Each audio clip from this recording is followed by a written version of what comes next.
Sabi ni mo kasungsong silent martial law daw, pakyo. Ay hinuli yung dukling. O, silent martial law daw, yuta! Silent martial law, ayan ang kasalanan nyo yan kasi gumagawa kayo ng mga bagay na alam nyo naman na labag sa batas, alam nyo naman na kasi na mali, ginagawa nyo kasi pinapakalat nyo mga fake news. Alam nyo, pwede naman tayo magpahayag ng sa loobin natin, pwede tayo na mag-express kung ano yung nararamdaman natin sa loobin natin. Pwede yon kay may malaya naman tayo na mag-express na kung ano talaga yung mga nararamdaman natin. Pwede tayo magpahayag ng ating sa loobin.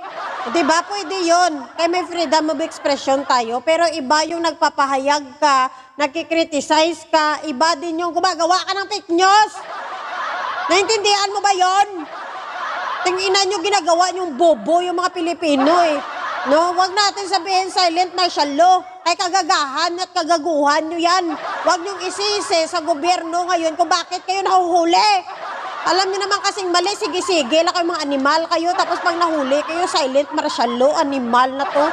Yan ang sinasabi natin, may kasalanan kayo, sisi mo sa iba. Gaga ka man, gruay.